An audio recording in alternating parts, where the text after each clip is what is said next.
नमस्कार, मैं प्रीति कुमारी गुप्ता, आचार्य मनोहर लाल अग्रवाल सरस्वती विद्या मंदिर इंटर महाविद्यालय लोहरदगा। अपने पिछले वीडियो में मैंने आप सभी को विजयनगर साम्राज्य के इतिहास के बारे में बताया था कि किस प्रकार हरिहर और बुक्का नामक दो भाइयों ने 1336 ईस्वी में विजयनगर साम्राज्य की स्थापना की। आज के इस वीडियो में मैं आप सभी को विजयनगर के शासकों के बारे में बताऊंगी। विजयनगर का साम्राज्य लगभग 310 वर्षों तक चला।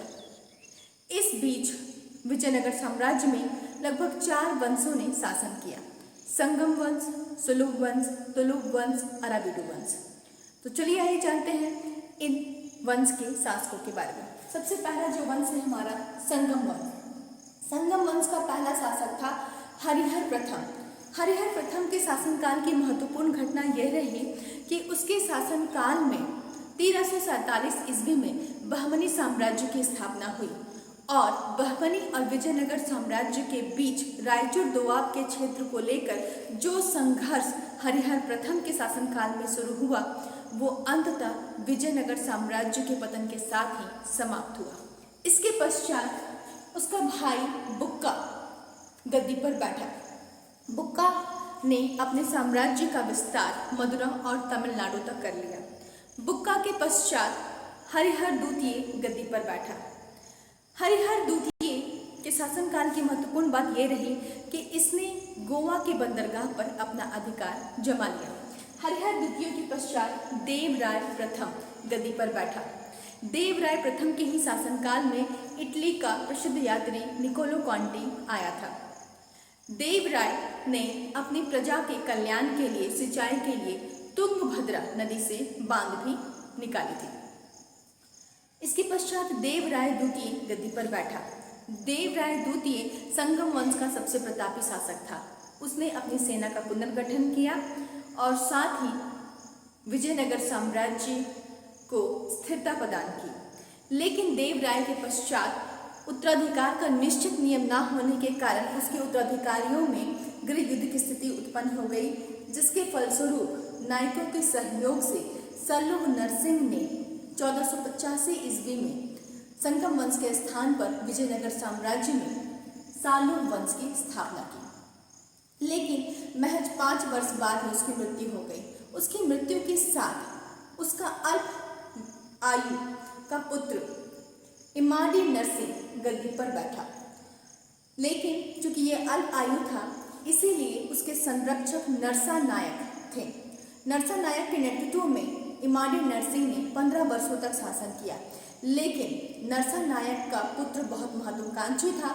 उसने इमाडी नरसिंह की हत्या करवाकर 1505 ईस्वी में सालुभ वंश के स्थान पर विजयनगर साम्राज्य में तुलुभ वंश की नींव डाली।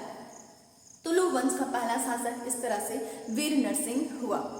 लेकिन महज 4 वर्ष बाद ही उसकी मृत्यु हो गई और उसके स्थान पर कृष्णदेव राय गद्दी पर बैठा। कृष्णदेव राय तुलुभ वंश का सबसे प्रतापी शासक था और ये सिर्फ तुलुभ वंश का ही नहीं, संपूर्ण विजय साम्राज्य में सबसे प्रसिद्ध शासक था। इसके दरबार में अष्टदिग्गज, आपने तेनालीरामन की कहानी तो सुनी ही होगी। अष्टदिग्गजों में से तेनालीरामन एक दिग्गज थे। कृष्णदेव राय का जो शासन है वो तेलुगु साहित्य के विकास का काल माना जाता है। कृष्णदेव राय ने आमुक्तमाल्यद नामक एक तमिल ग्रंथ लिखी है जिसकी अपने उपलब्धियों के बारे में उसने बताया है। कृष्णदेव राय ने अपनी प्रजा की भलाई के लिए सिंचाई की व्यवस्था की, स्थापत्य कला के निर्माण में भी उसने महत्वपूर्ण योगदान दिया। उसने अपनी माता नागला देवी के नाम पर विजयनगर में ही नगलपुरा नामक नगर की भी स्थापना की। लेकिन कृष्णदेव राय के पश्चात उसका उत्तराधिकारी अच्युत देव राय गद्दी पर बैठा, जो कि उसका चचेरा भाई था। लेकिन अच्युत देव राय कृष्णदेव राय के भांति उतना योग्य नहीं था, जिस कारण से अच्युत देव राय के साम्राज्य में गृह युद्ध की स्थिति हो गई और साथ ही बाह्य आक्रमण की भी शुरुआत हो गई। अच्युत देव राय को लगातार राजधानी से बाहर रहना पड़ा, जिसका फायदा कृष्णदेव राय के दामाद राम राय ने उठाया और अच्युत देव राय की गैर उपस्थिति में उसने सारी सत्ता अपने हाथों में केंद्रित कर ली और सदाशिव राय को गद्दी पर बैठा दिया और वास्तविक सत्ता उसने उपभोग की। राम राय ने कुछ ऐसी नीतियां अपनाई जिसके कारण विजयनगर साम्राज्य का पतन हो गया। राम राय ने पास के ही बहमनी साम्राज्य, जिसमें कि 5 राज्य थे, बीदर, बरार, गोलकुंडा, बीजापुर और अहमदनगर, इन 5 में फूट डालने का कार्य किया।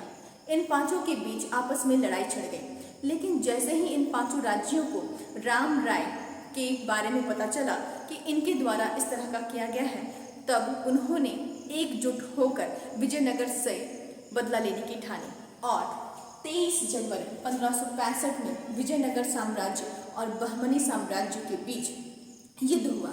इस युद्ध में बरार के अलावा बाकी 4 राज्य बहमनी साम्राज्य की तरफ से लड़ रहे थे और विजयनगर साम्राज्य की इसमें पराजय हुई। इसी के साथ विजयनगर साम्राज्य का अंत हो गया। हालांकि उसका तुलुक वंश का जो अंतिम शासक सदाशिव राय रहा, वो पेनुकोंडा चला गया और वहीं अपनी राजधानी स्थापित की, लेकिन जल्द ही उसके साम्राज्य का भी अंत हो गया और अराविडु वंश की स्थापना हुई। विजयनगर साम्राज्य के पतन के साथ ही अराविडु वंश के शासक विजयनगर साम्राज्य के भार को संभाल नहीं सके और उनकी खोई हुई प्रतिष्ठा को वापस दिला नहीं सके। इस तरह से राक्षस तगड़ी का ये युद्ध, जैसे कि हम बन्नी हट्टी का युद्ध और तालीकोटा के युद्ध के नाम से भी जाना जाता है, के पश्चात विजयनगर साम्राज्य पूरी तरह से ध्वस्त हो गया। धन्यवाद।